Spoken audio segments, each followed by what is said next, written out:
So I was fortunate to have, a supportive family who supported me financially, a network of family who also like stay in the US, so I could, friends and family that I could live with, so I didn't have to, take on these additional costs. When it came to me applying to schools, I thought I would cast a wide net because, I didn't know of a lot of schools. I didn't know which are like the best schools to apply to. And so I was like, I'm just going to apply to a bunch. And so I think I applied to like 7 or 8 in total. And I was hoping that all of them I could do, send in videos so I don't need to travel. But I was told that's not great because in-person auditions are always better because, they're able to see you in person. They're able to like feel your energy, all of that, work with you.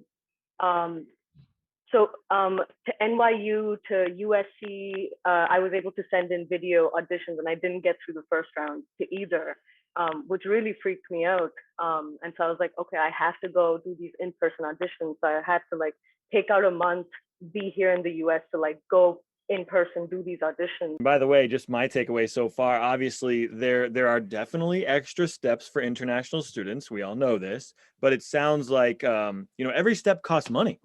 And even everything, the TOEFL exam, the flights, right? Just auditioning, like obviously as a domestic student, if you don't live in the New York area or the Chicago, you have to fly there, but it's obviously not as expensive to fly from Texas to New York as it is maybe from India to New York. So John, we're going to talk about a scholarship, right? For international students, because we have to create something just to support them. Yeah. Totally. Okay, Yesha says, hi, Dorian. Diren. Yeah, you got it. Like Helen Mirren. Also, as an international student, how did you manage your finances? Is a student loan feasible? We've touched on this a little bit, but that's a specific question. I don't know if anybody has any insights to that, how they did that. Through Yale, you can take out student loans through the university, but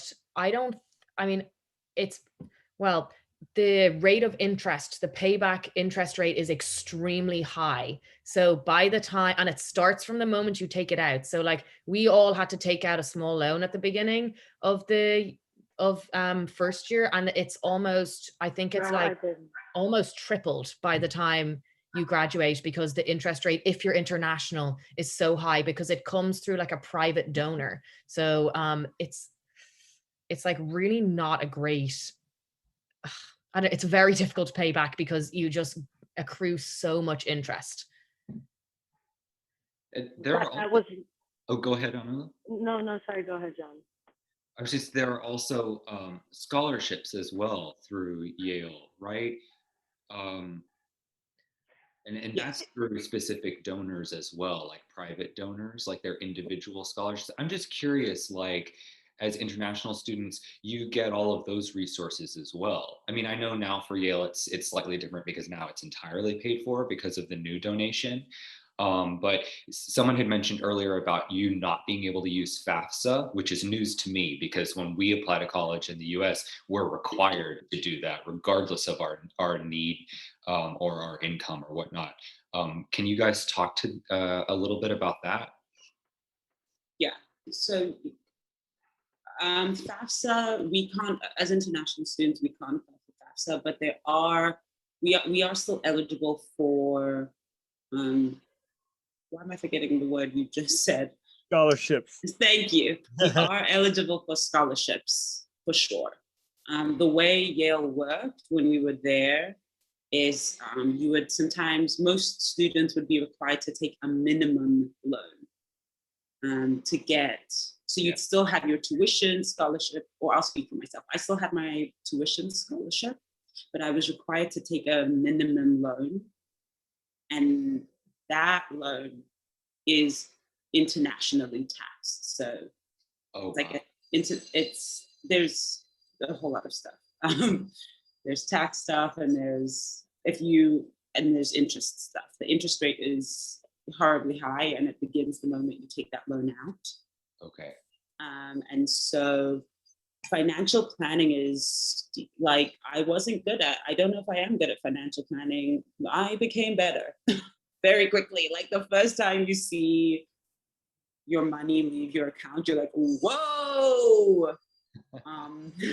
And there's a lot of calculating. Like I'm always thinking in rands, and I just had to stop thinking in rands, because if I was thinking in rands, I would not have spent I wouldn't have spent any money.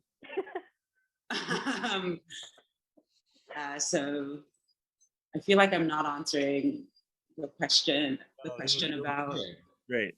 No, yeah. that's great. I'm curious, was the financial aid office helpful to you guys while you were in school? Did they provide insight and like, if you're not someone who's good at planning and good with numbers and money and that sort of thing, did they provide additional support as well? Or was it kind of like, oh, it's up to you guys? I think if we would have reached out, I'm sure they would have helped, but it never crossed my mind to reach out to them. Oh, stay away from international. Oh, I reached out.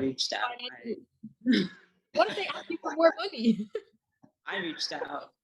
I had like I was just in a position where I had to ask for more money, and my experience of it is there are a lot of students asking for more money, right? So I think that the system is overwhelmed, and that system is 95% American. So I felt that the help that I got was, though genuine and like wanted to help me, not everyone had the information. Like I had to get information from the international office here, but the international office deals with all of Yale, not just the Yale School of Drama. And then I had to get a little bit of information from the Yale School of Drama, but that is mostly for Americans. So there's a lot of like piecemeal information about money, taxes, anything to do with my finances was always a mix of Google, the Yale International Association, and then Yale School of Drama, and kind of trying to like piece all this information together myself, and not always trusting any of it. I also have a good thing that I feel like probably I certainly didn't know about when I came here, and I heard whisperings about it when I was doing the auditions. NYU students actually told me is that you can use, and this is totally true. People were like, yeah, we think that works. It definitely works, because this is what happened for me is that I got into NYU, and NYU offered me their like full ride scholarship. And then I wanted to go to Yale. I didn't have any intention of going to NYU, but I was having a lot of conversations with James Bundy, who's the dean of Yale, and he was saying, yeah, we can offer you more if you get a better offer somewhere else, because I was trying to bargain more money out of Yale. So then I got this.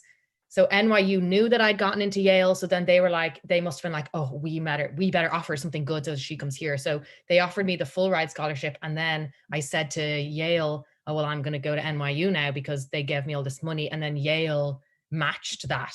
So that's how I got my big scholarship from Yale. And it's like I essentially just negotiated it. I negotiated it that it wasn't going to change any year. So I was getting the same amount every year, and it was called a merit scholarship, which I didn't know existed. And like not a lot of other people at Yale seemed to have this scenario. So I would still fill out the financial aid forms, but I knew that my scholarship wouldn't change. So it was kind of like you have to fill out financial aid every year, but I knew that mine was just like, because you have to do it. I knew I was going to get the same thing because I'd gotten an agreement that this award that Yale were essentially buying me from NYU, and I was going to have it all 3 years. That is something we've experienced as well. A lot of our students have that same thing, bachelor's, master's students. One person got not a full ride, but like 75% of Cal Arts paid for, which is the most expensive school. Wow. So Amazing. yeah, because he got a full ride to a state school that he was going to go to instead, and they said no, we'll match whatever that is in our tuition. You just got to be brazen about it, I feel.